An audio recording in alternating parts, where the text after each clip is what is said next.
Hello everyone, welcome back to MChem World. আজি মই আলোচনা কৰিবলৈ ওলাইছোঁ কেমিষ্ট্ৰি খণ্ডৰ ক্লাছ 9ৰ কেমিষ্ট্ৰি খণ্ডৰ বাকি 10টা MCQ।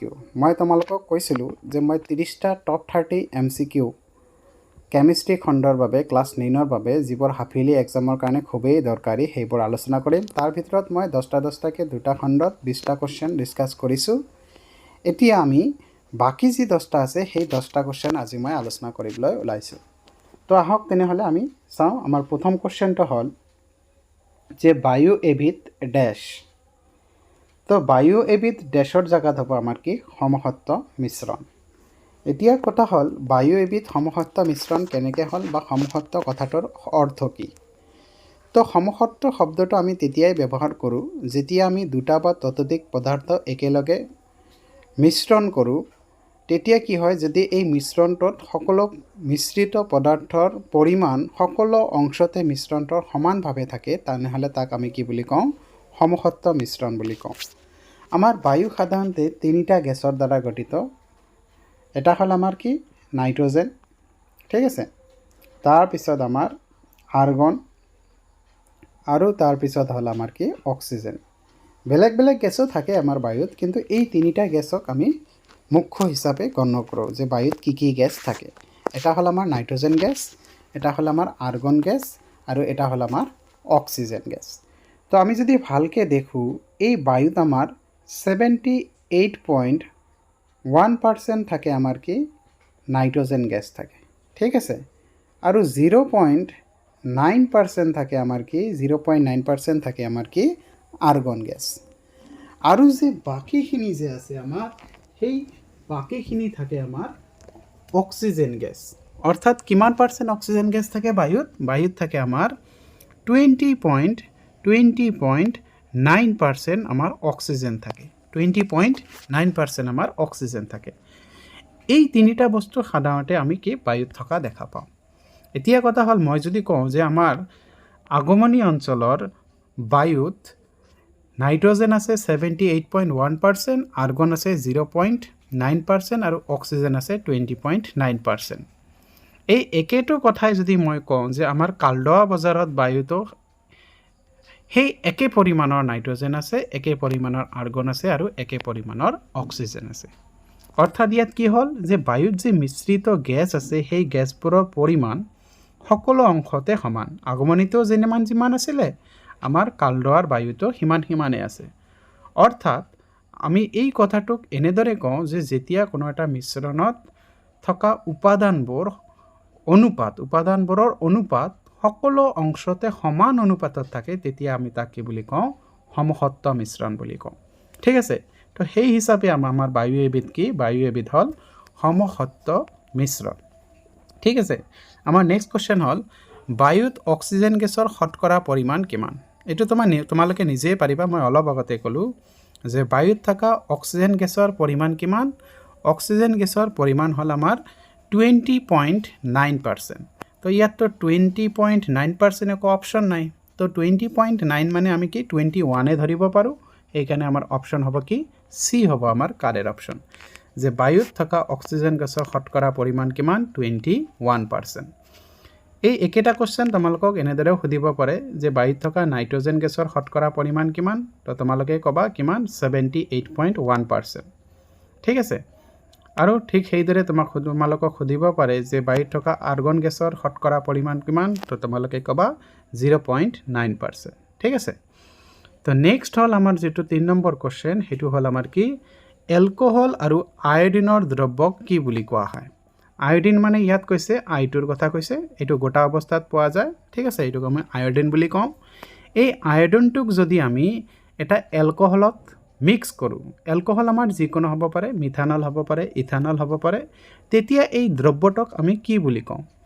যেতিয়া আমি এটা এলকহলক আয়োডিনৰ লগত মিক্স কৰোঁ তেতিয়া এই দ্ৰব্যটোক আমি কওঁ টিংচাৰ আয়োডিন বুলি কওঁ। কি আয়োডিন বুলি কওঁ, এইটোক আমি কওঁ টিংচাৰ আয়োডিন। তো টিংচাৰ আয়োডিন হ'ল এনেকুৱা এটা দ্ৰব্য য'ত আমাৰ কি আয়োডিন থাকে, আইটো থাকে, আৰু ইয়াত এটা যিকোনো এলকহল থাকে, মিথানলো হ'ব পাৰে, ইথানলো হ'ব পাৰে। এই যে বস্তুটো যে আছে টিংচাৰ আয়োডিন, এইটো আমি এণ্টিছেপ্টিক হিচাপে ব্যৱহাৰ কৰিব পাৰোঁ। ক'ৰবাত যদি কাৰোবাৰ গাত কাটা যায়, কিবা খুন্দা লাগে, ঠিক আছে, এইবোৰৰ আমি যাতে এইবোৰ আমাৰ কেঞ্চাৰত পৰিণত নহয়, ঘাঁটো যাতে বেছি বাঢ়ি নাযায়, তাৰ কাৰণে আমি এণ্টিছেপ্টিক হিচাপে আমি কি টিংচাৰ আয়ডিন ব্যৱহাৰ কৰিব পাৰোঁ। ঠিক আছে। আমাৰ নেক্সট 4 নম্বৰ কুৱেশ্যনটো হ'ল যে কি মমবাতি এডাল জ্বলি থকাটো ভৌতিক পৰিৱৰ্তন নে ৰাসায়নিক পৰিৱৰ্তন? তো মমবাতি এডাল যদি জ্বলি থাকে তো এইটো আমাৰ কি দুয়োটাই হয়, ভৌতিক আৰু ৰাসায়নিক পৰিৱৰ্তন দুয়োটাই হয়।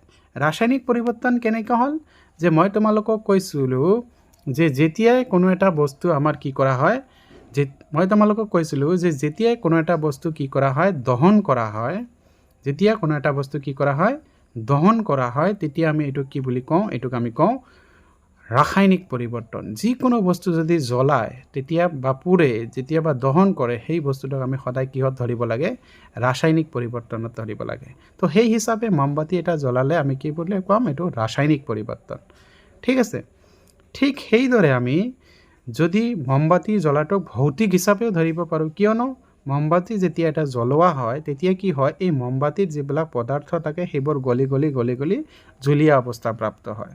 তো মই তোমাক কৈছিলোঁ যে কোনো এটা পদাৰ্থ যদি এটা অৱস্থাৰ পৰা আন এটা অৱস্থালৈ ৰূপান্তৰিত হয়, সেই অৱস্থাটোক আমি কি বুলি কওঁ, সেই পৰিৱৰ্তনটোক ভৌতিক পৰিৱৰ্তন বুলি কওঁ। ঠিক আছে। তো এইটো আমাৰ কি হ'ব, ভৌতিক পৰিৱৰ্তন আৰু ৰাসায়নিক পৰিৱৰ্তন দুয়োটাই হ'ব আমাৰ শুদ্ধ উত্তৰ।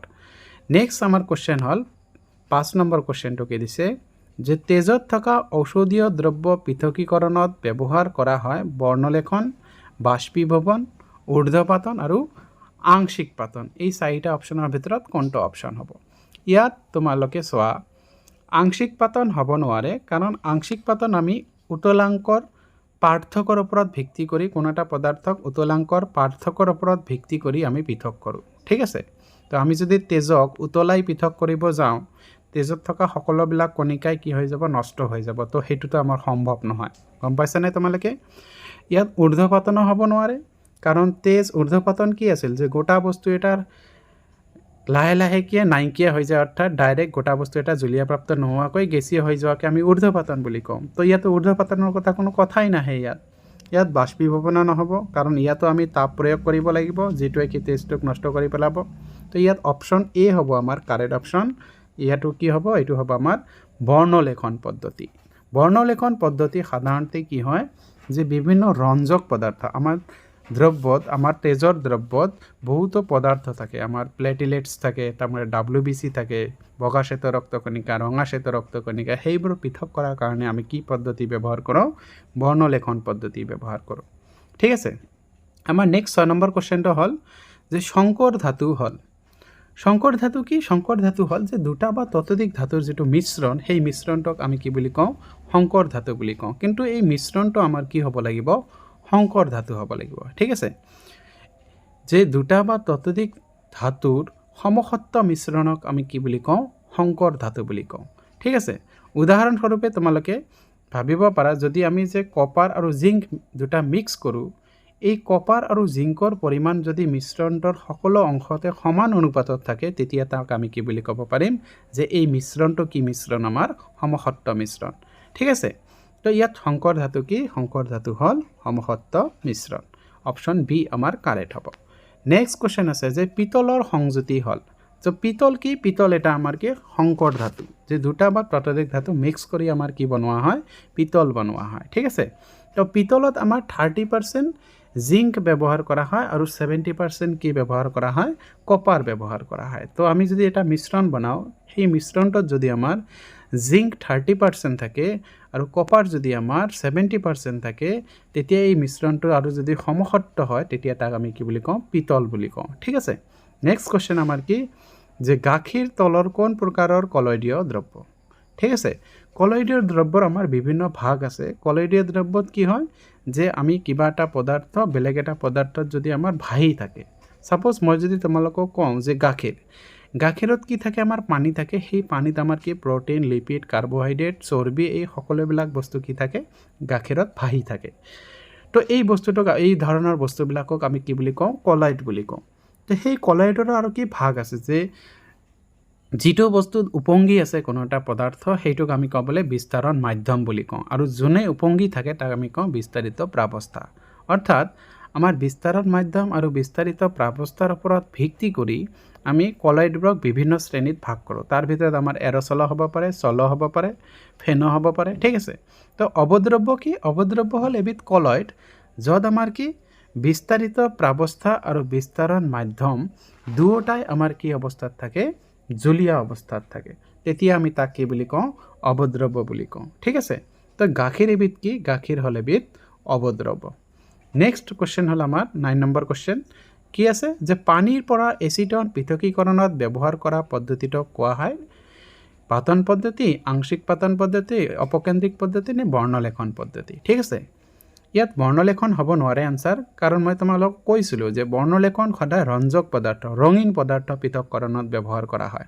তো পানী আৰু এচিটন দুয়োটাই আমাৰ কি দুয়োটাই হ'ল আমাৰ কি বৰণহীন জলীয় পদাৰ্থ তো ইয়াত বৰ্ণলেখনৰ কোনো প্ৰশ্নই নাহে বৰ্ণলেখন কেতিয়াও নহয় অপকেন্দ্ৰিক পদ্ধতিও নহ'ব অপকেন্দ্ৰিক পদ্ধতি সাধাৰণতে আমাৰ কি কৰা হয় যে ঘনত্বৰ পাৰ্থক্যৰ ওপৰত ভিত্তি কৰি ইয়াক পৃথক কৰা হয় ঠিক আছে ইয়াত আমাৰ আংশিক পাতনৰ নহ'ব আমাৰ অপশ্যন হ'ব এ অপশ্যন এ কি অপশ্যন হ'ল এ হ'ল আমাৰ পাতন পদ্ধতি পাতন পদ্ধতিত কি কৰা হয় সাধাৰণতে আমি কি উষ্ণতাৰ সহায়ত দুটা বেলেগ বেলেগ তৰলৰ মিশ্ৰণক আমি উতলাংকৰ পাৰ্থক্যত পৃথক কৰোঁ ঠিক আছে এতিয়া যদি ইয়াত চাওঁ আমি যে এচিটনৰ উতলাংক হ'ল আমাৰ 56 ডিগ্ৰী সেলসিয়াছ ঠিক আছে আৰু আমাৰ পানীৰ উতলাংক হ'ল আমাৰ কি 100 ডিগ্ৰী সেলসিয়াছ ঠিক আছে এই যে দুটা বস্তু আছে ইহঁতৰ উষ্ণতা কি বেলেগ বেলেগ তো বৰ্ণ পাতন পদ্ধতিত কি কৰা হয় পাতন পদ্ধতিত যে দুটা বেলেগ বেলেগ উতলাংকযুক্ত যিবোৰ দ্ৰব্য আছে যিবোৰ পদাৰ্থ আছে জলীয় পদাৰ্থ আছে সেইবোৰক বাষ্পীভৱন ঘটোৱা হয় এতিয়া যদি আমি এটা মিশ্ৰণ লওঁ মিশ্ৰণটোত আমাৰ এচিটন আৰু পানী এই দুটা বস্তু থাকে আৰু এই দুটা বস্তুক যদি আমি একেলগে উতলাবলৈ ষ্টাৰ্ট কৰোঁ তাপৰ সহযোগত তেতিয়া কি হ'ব আমাৰ এচিটন আমাৰ কি হ'ব আগতে উতলিব আৰু এই আগতে জলীয় বাষ্পলৈ ৰূপান্তৰিত হ'ব কাৰণ আমাৰ কি এচিডৰ আমাৰ উতলাংক মাত্ৰ 56 ডিগ্ৰী সেলসিয়াছ আৰু পানীৰ উতলাংক হ'ল 100 ডিগ্ৰী সেলসিয়াছ ঠিক আছে তো এচিটন আগত উতলিব আৰু জলীয় বাষ্পৰ সৃষ্টি কৰিব কিন্তু পানী আমাৰ কি তলতে পৰি থাকিব ই বাষ্পীভৱনত পৰিণত নহ'ব কাৰণ ই 100 ডিগ্ৰী সেলসিয়াছ ইয়াৰ 100 ডিগ্ৰী সেলসিয়াছ হওঁতে অলপ বেছি পৰিমাণৰ তাপৰ প্ৰয়োজন তো যেতিয়া আমাৰ এচিটনটো বাষ্পীভূত হ'ব তেতিয়া আমি এই এচিটনটোক আকৌ পুনৰ জলীয় পদাৰ্থলৈ ৰূপান্তৰিত কৰি আকৌ আমি কি এচিটন পাব পাৰোঁ ঠিক আছে তো এইটো পাতন পদ্ধতিত কি কৰা হয় যে দুটা মিশ্ৰণৰ তৰলৰ পৰা উতলাই আমি উতলাংকৰ উষ্ণতাত উতলাই বাষ্পীভৱনৰ সহযোগত দুটাক পৃথক কৰা হয় আৰু পিছত এই বাষ্পীভৱনটো আমি কি কৰা হয়